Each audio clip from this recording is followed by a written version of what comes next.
దేవుని స్తోత్ర. హల్లెలూయా. ప్రభువైన యేసుక్రీస్తు నామం పేరిట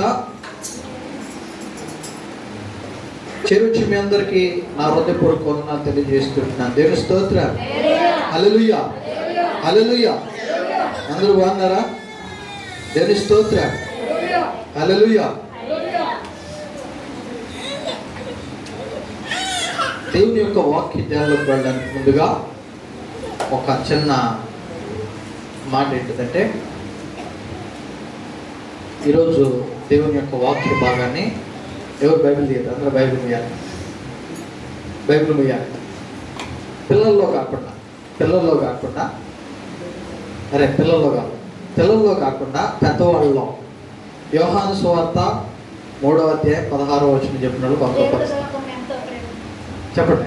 దేవుడు లోకమును ఎంతో ప్రేమించిన కాగా తన అద్వితీయ కుమారునిగా పుట్టిన వానియందు విశ్వాసముంచు ప్రతి వాడును నశింపక నిత్య జీవం పొందినట్లు ఆయన అనుగ్రహించాడు. ఇంకా ఎవరైనా యోహాను సువార్త 3వ అధ్యాయం 16వ వచన భాగం ఎవరైనా చూడకుండా చెప్తే 100 రూపాయలు.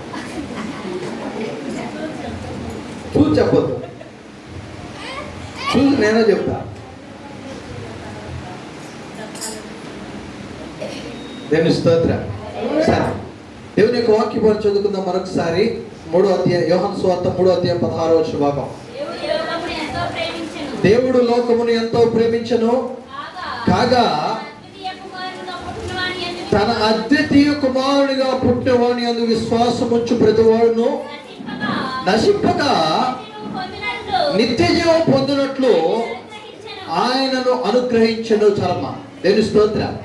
హల్లెలూయా. చదవబడిన లేఖన భాగాలు మనం జ్ఞాపకం చేసుకున్నట్లయితే పరిశుద్ధ లేఖన భాగం అంతట్లో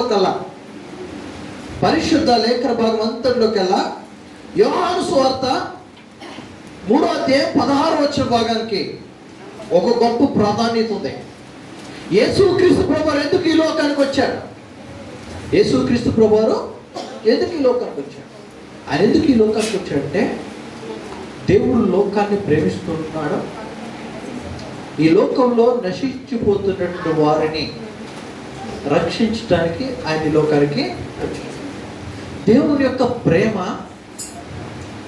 దేవుని యొక్క యేసుక్రీస్తు ప్రభువారు చేయు యొక్క పని సమస్తం కూడా ఈ వచన భాగాలు మనకు కనబడుతున్నాయి. అయితే ఇక ఉదయకాల సమయంలో దేవుని యొక్క వాక్య భాగంలో వచ్చి నేను మాట్లాడిన ఆశపడుతున్న విషయం ఏంటంటే, దేవుడు లోకమును ఎంతో ప్రేమించను. ఎంతో అనే మాట బైబిల్ గ్రంథంలో 54 సార్లు రాయబడింది. ఎంతో అనే మాట బైబిల్ గ్రంథంలో 54 సార్లు రాయబడింది. చూడండి ప్రియ దేవుని బిడ్డలారా, ఈ 54 సార్లు కూడా దేవుని యొక్క ప్రేమను, దేవుని యొక్క గొప్పతనాన్ని, దేవుని యొక్క ఔన్నత్యాన్ని ఈ మాటలో మనం చూస్తున్నాం. ఎంతో ప్రేమించాడు లోకాన్ని. ఎంతో ప్రేమించాడు. దేవుడు ఎంత ప్రేమిస్తే తన ప్రియకుమారుడు ఇచ్చాడు. తల్లి, జ్ఞాపకం చేసుకో, మనం కూడా కొన్ని విషయాల్లో చాలా ప్రేమ కలిగి ఉంటాం. ఎంత ప్రేమ కలిగి ఉన్నా మన బిడ్డలను చంపడానికైతే పంపించంగా, ఎంత ప్రేమ కలిగి ఉన్నా మన బిడ్డలను చంపడానికి పంపించంగా, తండ్రి అయినటువంటి దేవుడు తన కుమారుడైన యేసుక్రీస్తు ప్రభువారిని సర్వ మానవాళి పాపముల కొరకే రక్తము చిందించడానికి యేసయ్యని లోకానికి పంపించాడు. సర్వ మానవాళి పాపముల కొరకే రక్తము చిందించడానికి దేవుడు ఈ లోకానికి పంపించాడు. ఇదిగో ఆయన చనిపోతాడని తెలుసు కూడా దేవుడు తన కుమారుడిని వెనుక తీలా ఆయన చనిపోతాడు, నరగొట్టబడతాడు. ఇదిగో ఆయన శరీరం పైన ఇదిగో పొలము దున్నబడినట్లు ఆయన శరీరం దున్నబడుతుందని తెలుసు కూడా తన కుమారుడు వెనక్కి తీలా. ఎందుకంటే దేవుడు ఎంతగా ప్రేమించాడు లోకాన్ని. ఎంతో అనే మాట బైబిల్ గ్రంథం మొత్తం మీద 1189 అధ్యాయంలో 54 సార్లు రాయబడింది. ఇప్పుడు ఆ 54 సార్లు మనం ధ్యానించుకోలేం, కానీ ఇందులోంచి కొన్ని విషయాలు జ్ఞాపకం చేసి ఈ యొక్క ఉదయకాల సమయంలో నా వాక్య భాగాన్ని ముగిస్తాను. దయచేసి చూడండి పరిశుద్ధ లేఖన భాగంలో 119వ కీర్తన 119వ కీర్తన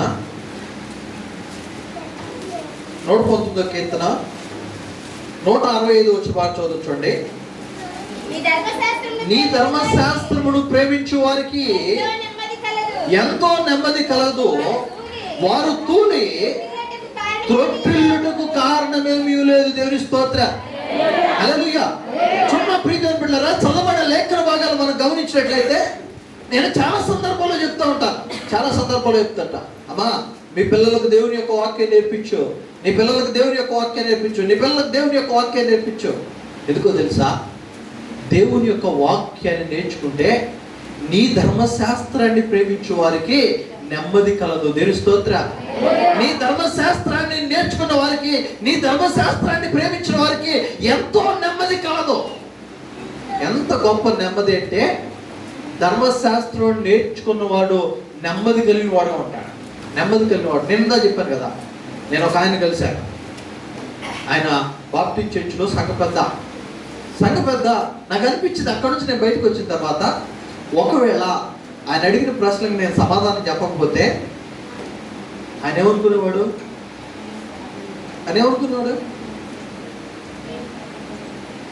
వీడికి ఏమి రాదని కూడా.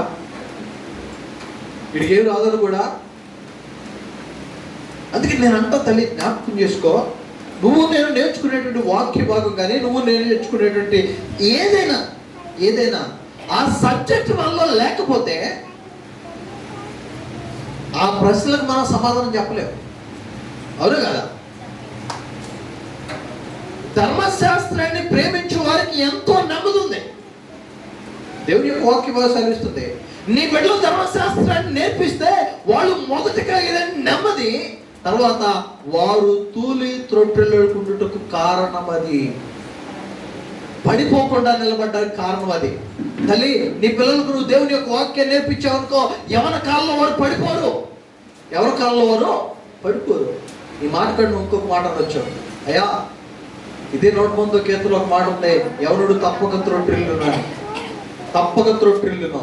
యవన కాలంలో ఉన్న బిడ్డలు ఎవరైనా సరే ఖచ్చితంగా త్రొట్టిల్లుతారు, ఖచ్చితంగా పడిపోతారు. కానీ మరలా వాళ్ళు నిలబడాలంటే వాక్యం వారి హృదయంలో ఉండాలి.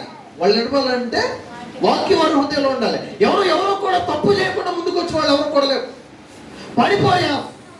పడిపోయా మళ్ళా నిలబడాలంటే దేవుని యొక్క వాక్యం తెలియాలి. మళ్ళా స్థిరపడాలంటే దేవుని యొక్క వాక్యం తెలియాలి. మరలా నిలబడాలంటే దేవుని యొక్క వాక్యం తెలియాలి.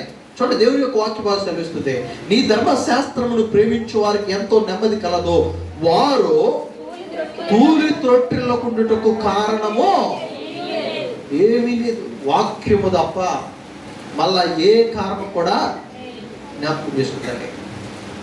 దేవుని యొక్క వాక్యము ఎంతో నెమ్మదిని కలుగజేస్తుంది. నెమ్మది కలుగజేసే వాక్యాన్ని నేను జ్ఞాపకుంచుకునే వాళ్ళం ఉన్నామా? నెమ్మది కలుగజేసేటువంటి వాక్యాన్ని మనం చదువుతున్నామా? నెమ్మది కలుగజేసే వాక్యాన్ని దినదినము మనం ధ్యానించుకుంటున్నామా? నెమ్మది కలుగజేసే వాక్యాన్ని మనం అనుసరించి నడిచే వారిని మనం ఉంటామా? కలిగి జ్ఞాపకం చేసుకో. ఒక్కసారి నిన్ను పరీక్షించుకో. నీ జీవితంలో నెమ్మది లేదంటే వాక్యం లేదేమో. నీ జీవితంలో నెమ్మది లేదంటే వాక్యం చదవట్లేదేమో. అయ్యా, నాకు ప్రశాంతత లేదయ్యా, వాక్యం చదవట్లా. నెమ్మది లేదయ్యా, వాక్యం చదవట్లా. వాక్యం చదివితే దేవుడు అంటున్నాడు, నెమ్మది.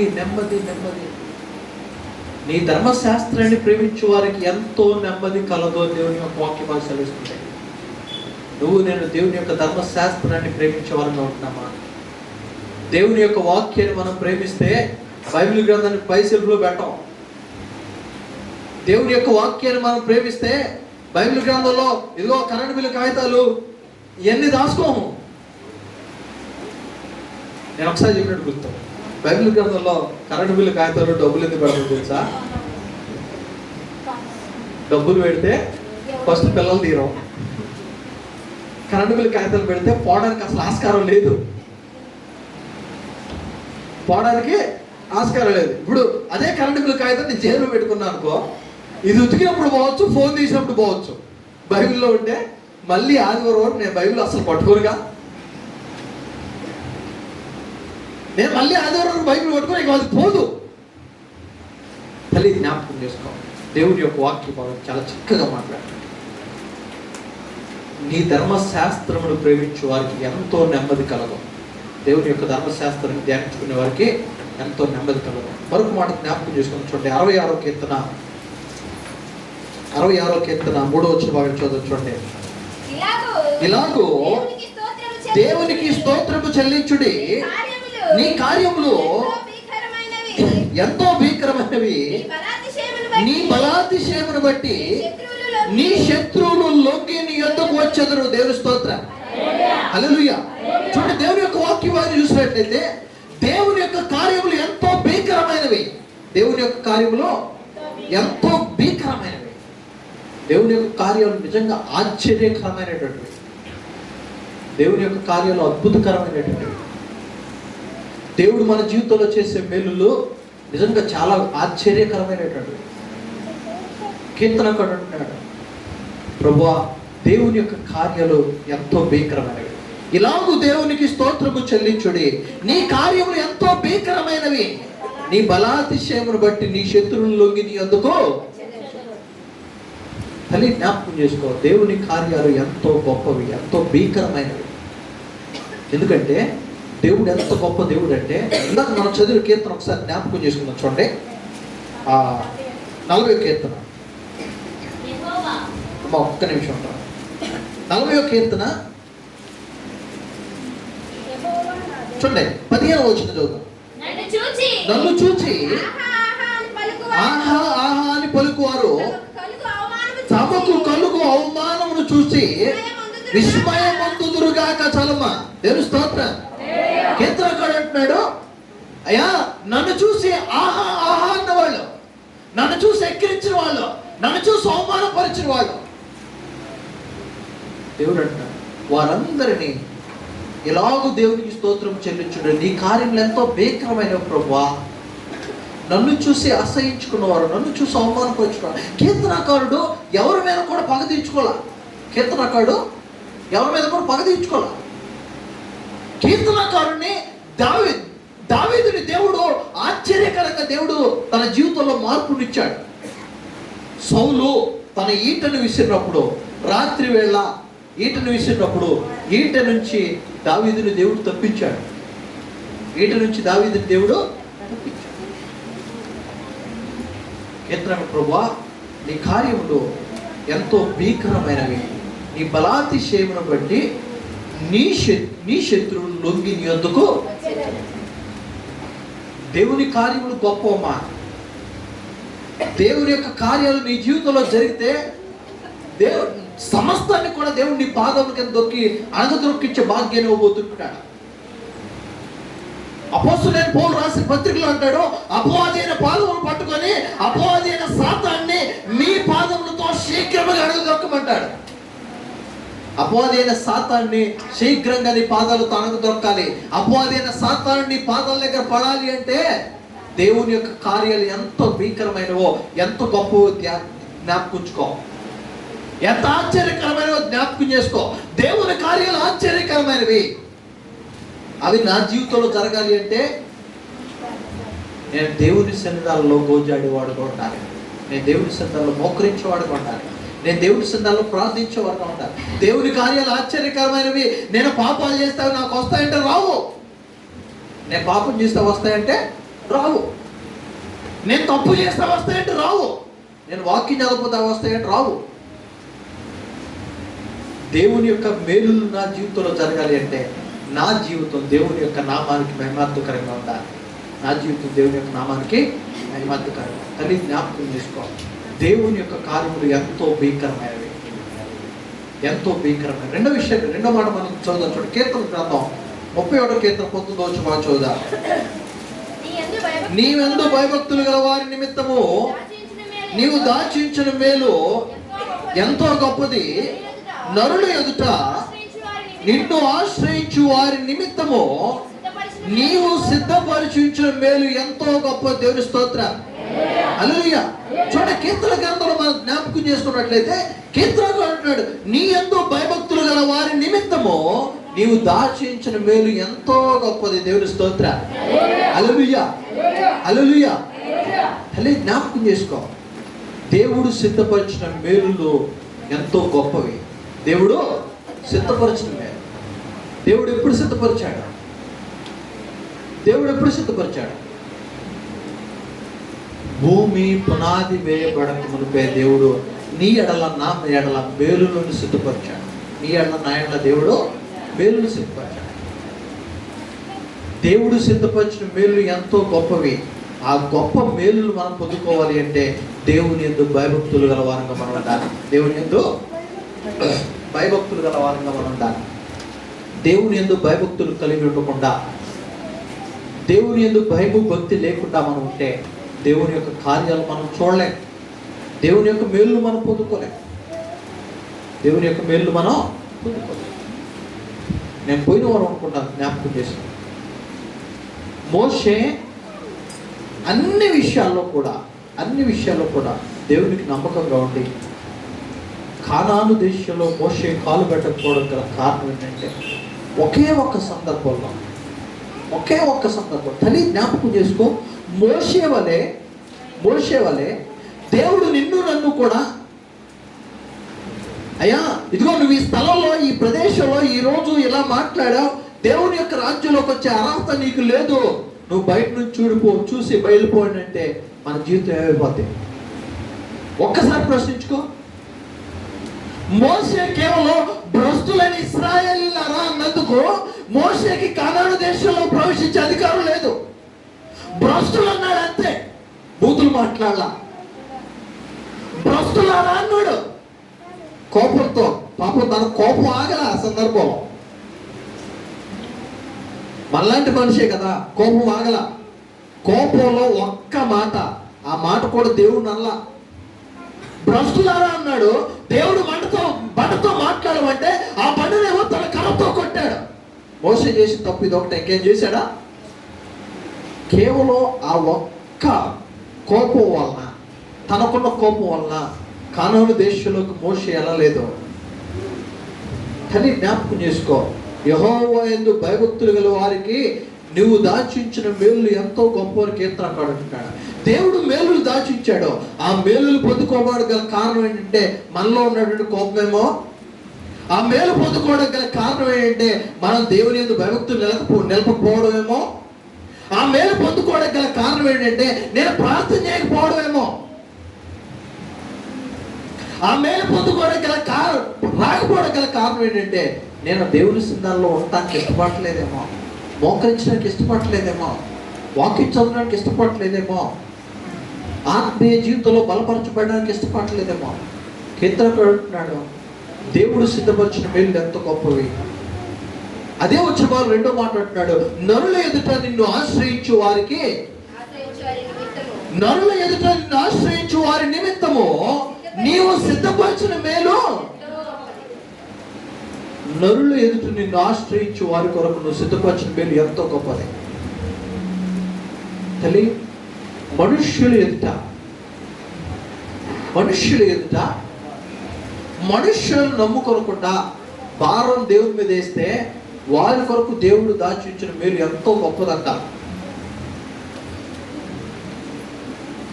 మన చుట్టూ మనుష్యులున్నా, మన చుట్టూ సహకరించేవారున్నా, ప్రభువా నీ సహాయం కావాలి అని మొరపెట్టే వారికి దేవుడు సిద్ధపరిచిన మేలు గొప్పది. జ్ఞాపకం చేసుకోండి. ఒక్కసారి జ్ఞాపకం చేసుకున్నా, దేవుని యొక్క కార్యములు ఎంతో భీతికరమైనవి. రెండవది, దేవుడు సిద్ధపరిచిన మేలు ఎంతో గొప్పవి. దేవుడు మన ఏళ్ళ సిద్ధపరిచిన మేలు గొప్పవి. మూడో విషయాన్ని జ్ఞాపకం చేసుకున్న చూడండి, కీర్తన గ్రంథం 119 కీర్తన 103 వచనం. నీ వాక్యములు నా జీవముకు ఎంతో మధురములు, అవి నా నోటికి తేనె కంటే తీపిగా ఉన్నవి చాలమా. కీర్తనకారుడు అంటున్నాడు, నీ వాక్యములు నా జీవముకు ఎంతో మధురములు, అవి నా నోటికి తేనె కంటే తీపిగా. తల్లి జ్ఞాపకం చేసుకో, దేవుని యొక్క వాక్యము మన జీవముకు ఎంతో మధురమైనది. దేవుని యొక్క వాక్యం తేనె కంటే తీయనైనది. కానీ ఈ దేవుని యొక్క వాక్యం మనకి ఏమైపోతుందంటే రెండు అంచులు గల ఖడ్గం అయిపోతుంది. ఏమైపోతుంది? రెండు అంచులు గల ఖడ్గం. ఈ రెండు అంచులు గల ఖడ్గం ఏం చేస్తుందంటే, ఇదిగో మన హృదయంలోకి ఇది చొచ్చుకుంటూ పోతుంటే నొప్పి కలుగుతుంది. మన హృదయంలోకి ఇది చొచ్చుకుంటూ పోతుంటే బాధ కలుగుతుంది. కానీ ఇదే వాక్యాన్ని నువ్వు నేను ఆత్మీయంగా సిద్ధపడి బలపరచబడి ఆత్మీయ జీవితంలో స్థిరంగా ఉండి కదల్చబడిన వారుగా ఉండి ఇదే వాక్యం మనం బోధిస్తే, ఇదే వాక్యం జ్ఞాపకం చేసుకుంటే, ఇదే వాక్యం మనం చదివితే ఇది తేనె కంటే తీయగానే ఉన్నది. ఇది తేనె కంటే తీయగా జ్ఞాపకం చేసుకుంటాను. దేవుని యొక్క వాక్యము మన జీవకు ఎంతో మధురంగా ఉన్నది. మధురంగా ఉన్న వాక్యాన్ని మనం జ్ఞాపకుంచుకుంటున్నామా? పాపాలను సరిచేసే వాక్యాన్ని మనం జ్ఞాపకుంచుకుంటున్నామా? పాప జీవితంలో నుంచి తొలగించే వాక్యాన్ని మనం జ్ఞాపకం చేసుకుంటున్నామా?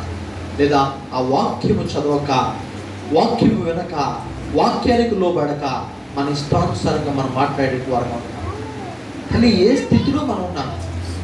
దేవుని యొక్క వాక్యం నీకు తీయగా ఉంటుందా, చేదుగా ఉంటుందా? దేవుని యొక్క వాక్యం ఎలా ఉంటుంది మనకి? దేవుని యొక్క వాక్యం మనం ఎలా జ్ఞాపకం చేసుకుంటున్నాం, ఎలా సిద్ధపడుతుంటున్నాం? దేవుని యొక్క వాక్యం తెలియకపోతే నేను చాలా సందర్భాల్లో జ్ఞాపకం చేసుకున్నాను. ఒక ఆయన ఇలా ఒక ఇంగ్లీష్ బుక్లో రాస్తాడు, ఏమనంటే దేవుని యొక్క మార్గాన్ని లేదా దేవుని యొక్క వాక్యాన్ని మన పిల్లలకు నేర్పించకపోతే అపవాది వాడి మార్గాన్ని నేర్పిస్తాడ. నువ్వు దేవుని యొక్క వాక్యాన్ని పిల్లలకు నేర్పించలేదో అపవాది ఏం చేస్తాడంటే తీయని మాటలు తీసుకొస్తుంది. దేవుని యొక్క వాక్యంలో ఉన్న తీపి నీ పిల్లలకు నువ్వు పరిచయం చేయకపోతే అపవాది వాడి తీకోడు పరిచయం చేస్తాడు. వాడి తీకోడు పరిచయం చేస్తే వాక్యం తప్పుడు మార్గాలు పోతుంది.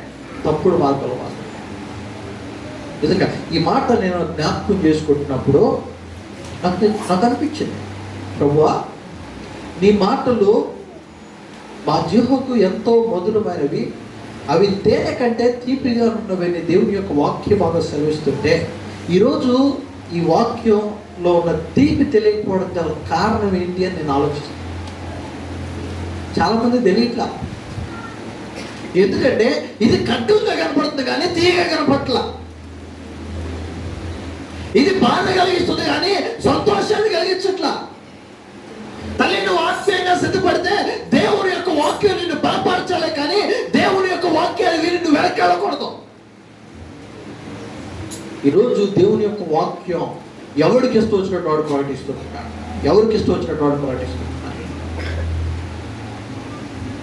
ఈరోజు దేవుని పరిచర్య వ్యాపారం అయిపోయింది. ఈరోజు పరిచర్య బతుకు తెరువైపోతుంది. ఈరోజు పరిచర్య దేవుని యొక్క వాక్యాన్ని బట్టి కాకుండా నా సొంత ప్రయోజనాల కొరకు వాడుకోవచ్చు. దేవుని యొక్క వాక్యాన్ని ఎవరికి ఇష్టం వచ్చినట్లు వాడు బోధిస్తారు. కారణం ఏంటంటే వాక్యములో ఉన్న మధురత్వం తెలియట్లా, వాక్యములో విలువ తెలియట్లా. ఆ వాక్యము నా జీవకు మధురముగాను నా నోటికి తేనె వలె అది ఉండాలి అంటే ఆ వాక్యాన్ని నేను అనుసరించాలి. వాక్యాన్ని అంతటి విడిచిపెడతాను, ఒకే ఒక్క వచనాన్ని పట్టుకుంటాం. వాక్యాన్ని అంతటి విడిచిపెడతాం, ఒకే ఒక్క వచనం పట్టుకుంటాం. ఆ ఒక్క వచనం వలన మిగిలిన వాక్యం అంతా చేదైపోతుంది. ఖాళీ జ్ఞాపకం చేసుకోండి. వాక్యం చదవండి, వాక్యం చదివి వాక్యానుసారంగా నువ్వు జీవిస్తే ఆ వాక్యము మన నోటికి తేనె వలె ఉంటుంది. జ్ఞాపకం చేసుకోండి. దేవుని కార్యములు ఎంతో భీతికరమైనవి. దేవుని కార్యములు ఎంతో, దేవుడు సిద్ధపరిచిన మేలు ఎంతో గొప్పవి. మూడవది దేవుని యొక్క వాక్యము జిహ్వకు ఎంతో మధురమైనటువంటిది. 4వ విషయాన్ని జ్ఞాపకం చేసుకుందాం. కీర్తన గ్రంథం 119వ కీర్తన 165 వచ్చిన భాగం ఆల్రెడీ మనం ఒకసారి చదివాం. నీ ధర్మశాస్త్రమును ప్రేమించు వారికి ఎంతో నెమ్మది కలదు, వారు తూలి త్రొట్టిల్లుటకు కారణమేమియో. దేవుని స్తోత్రం. దేవుని యొక్క వాక్యాన్ని ప్రేమించే వారికి నెమ్మది కలదు. నెమ్మది కలదు. దేవుని యొక్క వాక్యాన్ని ప్రేమించే వారికి నెమ్మది ఉంటుంది. దేవుని యొక్క వాక్యాన్ని ప్రేమించే వారికి నెమ్మది. నువ్వు దేవుని యొక్క వాక్యాన్ని ప్రేమిస్తుంటున్నావా? నువ్వు దేవుని యొక్క వాక్యాన్ని అనుసరించి నడుస్తుంటున్నావా? నువ్వు దేవుని యొక్క నామాన్ని కనపరుస్తుంటున్నావా? నువ్వు దేవుని యొక్క వాక్యానుసారంగా జీవిస్తుంటున్నావా? తల్లి జ్ఞాపకం చేసుకో, చాలా సందర్భాలు చెప్పా, అయ్యా నా కుటుంబంలో నెమ్మది లేదని నువ్వంటే నీ కుటుంబంలో ప్రార్థన లేదని నేనంట.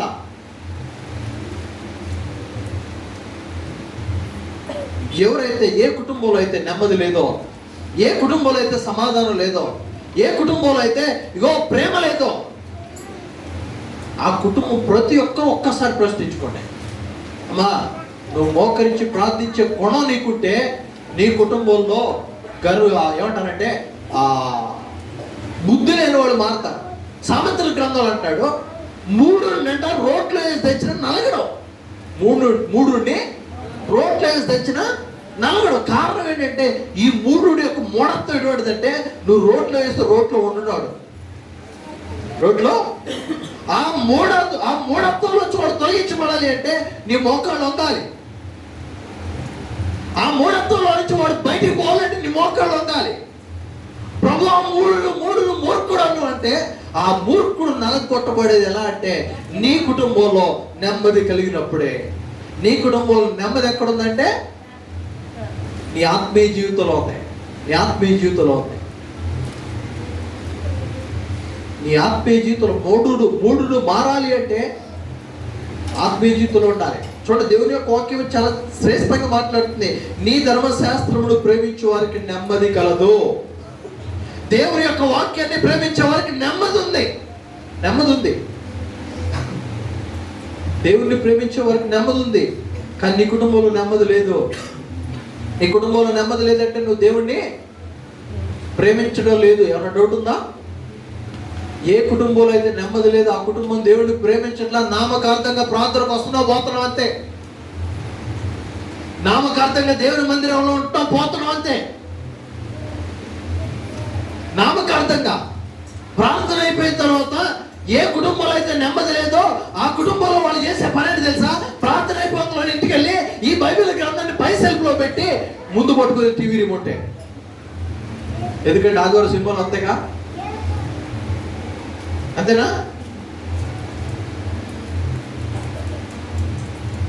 తల్లి జ్ఞాపకం చేసుకో. ఇంటికి ముందులోనే నువ్వు ఇంటికి పోయి ఇంట్లోనే టీవీ ముందు కూర్చొని లేకపోతే ఫోన్లో సింబల్ పెట్టుకొని చూస్తే నీ కుటుంబంలో నెమ్మది రాదు. కారణం ఏంటంటే నువ్వు దేవుడిని ప్రేమించట్లా. కారణం ఏంటంటే నువ్వు దేవుడి యొక్క వాక్యాన్ని ప్రేమించట్లా. ప్రతి ఒక్కరు మిమ్మల్ని పరీక్షించుకోండి. ఎవరైనా, ఏ కుటుంబం అయినా నెమ్మది లేని కుటుంబం కారణం ఏంటంటే నువ్వు దేవుణ్ణి ప్రేమించడం లేదు. దేవుణ్ణి ప్రేమించే వారికి నెమ్మది కలదు. దేవుణ్ణి ప్రేమించే వారికి ఎంతో నెమ్మది కలదు. మరొక విషయం, 5వ విషయాన్ని మనం జ్ఞాపకం చేసుకుంటాం. సామెతల గ్రంథం 16వ సామెత 16వ వచనం చూడండి. అపరంజిని సంపాదించుట కంటే జ్ఞానమును సంపాదించుట ఎంతో శ్రేష్టము. వెండిని సంపాదించుట కంటే తెలివిని సంపాదించుట ఎంతో మేలు. దేవుని స్తోత్రం, హల్లెలూయా. జ్ఞానమును సంపాదించుట శ్రేష్టము అని కీర్తనకారుడు మాట్లాడుతున్నాడు. జ్ఞానమును సంపాదించుట శ్రేష్టము అని దేవుని యొక్క కీర్తనకారుడు మాట్లాడుతున్నాడు. తల్లి జ్ఞాపకం చేసుకో ఒక్కసారి. దేవుని జ్ఞానము సంపాదించడం ఎంతో శ్రేష్టము. దేవుని యొక్క జ్ఞానాన్ని సంపాదిస్తున్నామా? దేవుని యొక్క జ్ఞానాన్ని సంపాదిస్తున్నామా? యాకోబు పత్రిక 1వ అధ్యాయం 5వ వచనం ఉంది. మీలో ఎవరికైనా జ్ఞానము తక్కువగా ఉండేలా అతడు దేవుణ్ణి అడగవలను, అప్పుడు అది అతనికి అనుగ్రహింపబడును. ఆయన ఎవరిని కూడా గద్దింపక ధారాళముగా దయచేవాడు ఆయన. దేవుని స్తోత్రం, హల్లెలూయా. దేవుని జ్ఞానమును సంపాదించడం శ్రేష్టము. దేవుని జ్ఞానాన్ని సంపాదిస్తున్నావా? దేవుని జ్ఞానమును సంపాదించడం దేవుని జ్ఞానం లేని వాళ్ళు ఏం చేస్తారు తెలుసా? దేవుని జ్ఞానం లేని వాళ్ళు, ఇప్పుడు నీ కుటుంబంలో ఏదైనా ఒక ఇబ్బంది వచ్చిందనుకో, నీ కుటుంబంలో ఏదైనా ఒక ఇబ్బంది వచ్చిందనుకో, నువ్వు వచ్చి అమ్మా నా కుటుంబంలో ఈ శోధన ఉంది, దయచేసి నువ్వు ప్రార్థన చేయమంటే, జ్ఞానము కలిగిన వాడేమో, బుద్ధి కలిగిన వాడేమో నీ కుటుంబం కొరకు ప్రార్థన చేస్తాడు, బుద్ధి లేనివాడేమో నీ కుటుంబం గురించి ప్రచారం చేస్తాడు. తేడాను గమనించండి. జ్ఞానము కలిగిన వాడు ఏం చేస్తాడో తెలుసా? తన కుటుంబంలో శోధన వస్తే మోకరించి ప్రార్థిస్తాడు. జ్ఞానము లేని వాడు 10 మందికి పంచుకుంటాడు. ఒక్కసారి జ్ఞాపకం చేసుకో. దేవుని జ్ఞానమును సంపాదించడం శ్రేష్టము, ఎంతో శ్రేష్టం. జ్ఞానం నీకు లేదా? దేవుని అడుగు.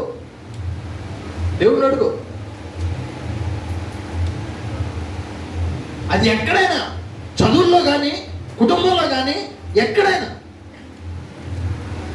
దేవుడు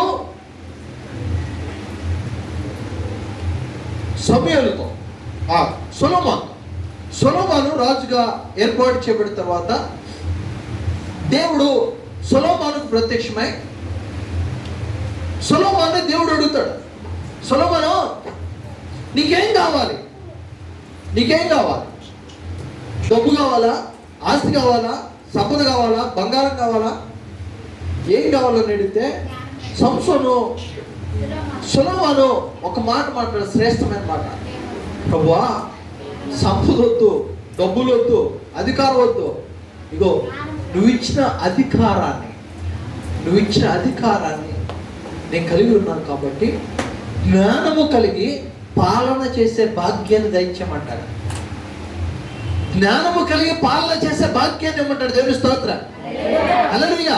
అయ్యా, నువ్వు ఇచ్చిన అధికారం ఉంది, ఈ అధికారం చాలా శ్రేష్టమైంది, ఈ అధికారంలో చాలా డబ్బులు వద్దు. జ్ఞానము కలిగి పాలన చేసేటువంటి ఆ భాగ్యాన్ని దయచేయమంటాడు. జ్ఞానము కలిగి పాలన చేసే భాగ్యం ఉంటే, జ్ఞానం నీకుంటే, దేవుడిచ్చిన జ్ఞానాన్ని నువ్వు సంపాదించుకుంటే ఆటోమేటిక్గా నువ్వు ఆర్థికంగా కూడా సెట్ అవ్వచ్చు. ఆర్థికంగా కూడా సెట్ అవ్వచ్చు. కానీ దేవుని యొక్క జ్ఞానము ఎంతో శ్రేష్టమైనది. బంగారము సంపాదించడం కంటే, వెండి సంపాదించడం కంటే ఇగో దేవుని జ్ఞానము సంపాదించడం శ్రేష్టమైనది. దేవుని జ్ఞానం ఎక్కడుందంటే వాక్యంలో ఉంది. ఈ వాక్యాన్ని మనం అనుసరించి నడిచినప్పుడు దేవుని యొక్క జ్ఞానంతో మనం నింపడతాం. జ్ఞాపకం చేసుకుంటే దేవుని కార్యములు ఎంతో భీకరమైనవి. దేవుడు సిద్ధపరిచిన మేలు ఎంతో గొప్పవి. దేవుని యొక్క వాక్యము మన జీవకు ఎంతో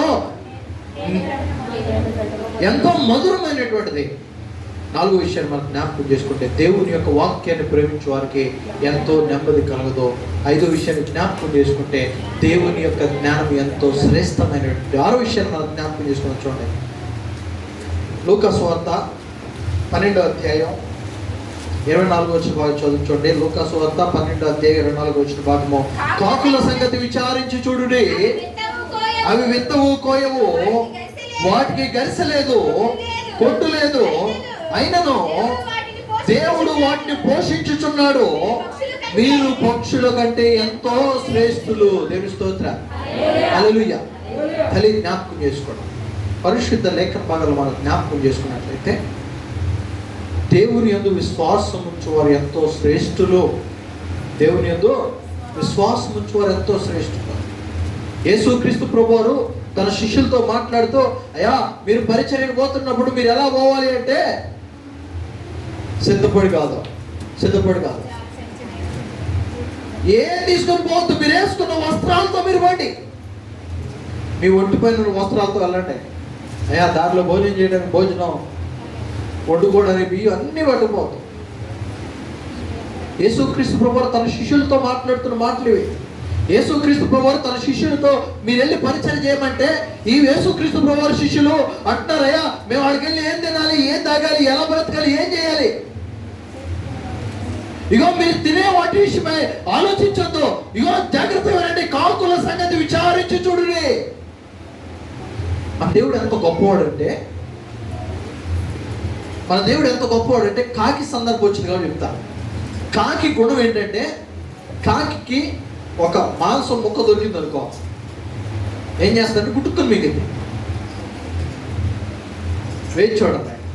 అందరూ పొద్దునే ఆ మాంసం ముక్క కాకి దొరికితే కాకి ఏం చేస్తాడంటే గమక్క మింగేస్తుంది. కానీ దేవుడు ఎంత గొప్పవాడు అంటే, అదే కాకితో ఎవరికి?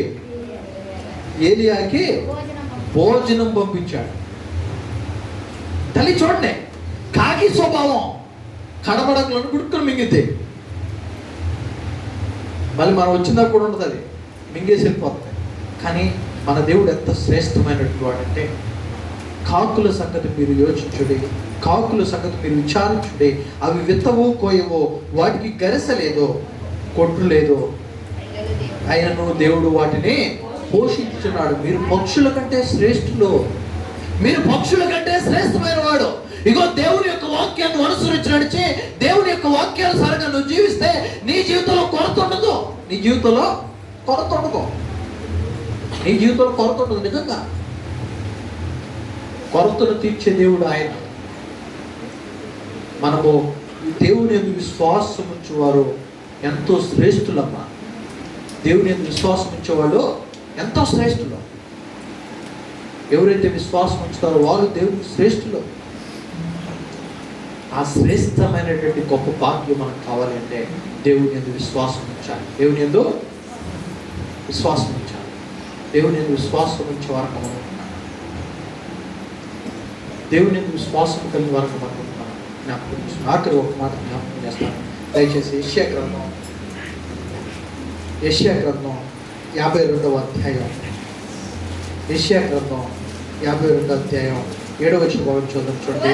సువార్త ప్రకటించుచు సమాధానము చాటించుడి, సువర్తమానము ప్రకటించుచు రక్షణ సమాచారమును ప్రచురించు వారి పాదములు నీ దేవుడు ఏలుచున్నాడని సియోనుతో చెప్పుచున్న వారి పాదములు పర్వతముల మీద ఎంతో సుందరములై ఉన్నవి. దేవుని స్తోత్రం. హల్లెలూయా, హల్లెలూయా. జ్ఞాపకం చేసుకుంటాను. దేవుని యొక్క రక్షణ స్వార్థను ప్రకటించు వారి పాదములు ఎంతో సుందరములు. దేవుని యొక్క వాక్యాన్ని మోసే వారి పాదములు ఎంతో సుందరములు. దేవుని యొక్క వాక్యాన్ని మోసే వారి పాదాలు సుందరములు. వాళ్ళ కాళ్ళ మీద పడమన్నట్ల, వారి కాళ్ళ మీద పడమన్నట్ల, లేదు సేవకుడి పాదాలు పట్టుకొని అట్లా. సువార్తను మోయి వారి పాదములు సుందరములు. వారి పాదములు ఎంతో సుందరములను లేక భావిస్తారు. తల్లి జ్ఞాపకం చేసుకో, దేవుని యొక్క వాక్యాన్ని మోస్తున్నా జాగ్రత్త. ఆ సుందరమైన పాదాలను పాపపు స్థలంలో నిలపద్దు. ఆ సుందరమైన పాదాలను పాపపు స్థలంలో నువ్వు నిలపద్దు. నీ సుందరమైన పాదాలతో పాపం చేయొద్దు.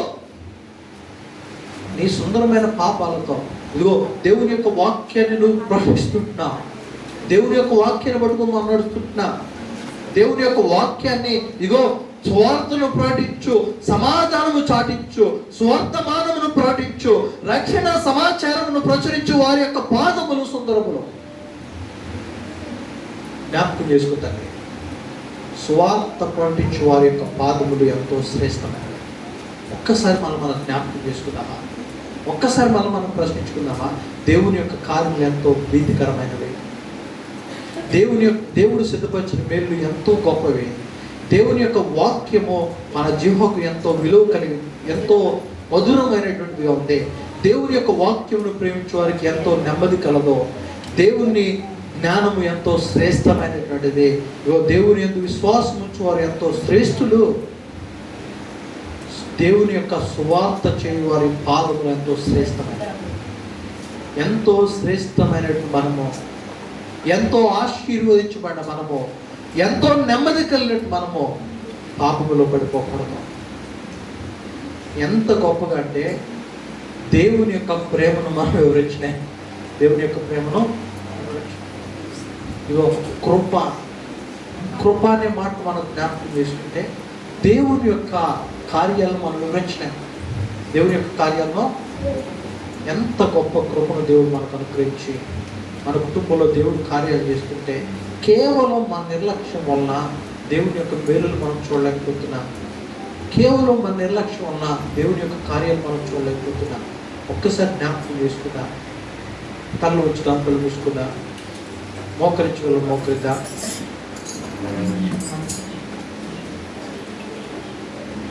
తల్లు ఉంచుదాం, కళ్ళు మూసుకున్నాం, మోకరించగలం, మోకరిద్దాం.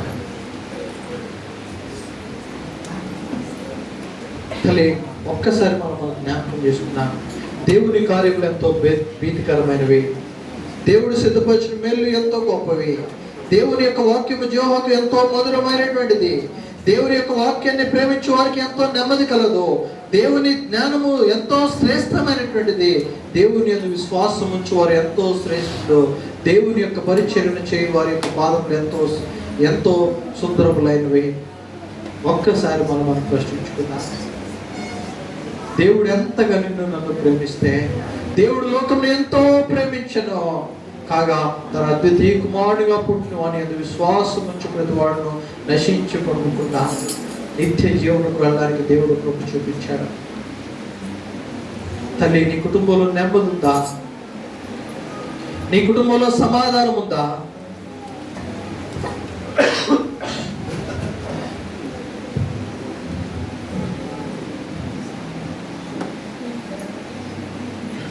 మహాపరిశుద్ధుడా, మహోన్నతుడా, ఘనమైన తండ్రి,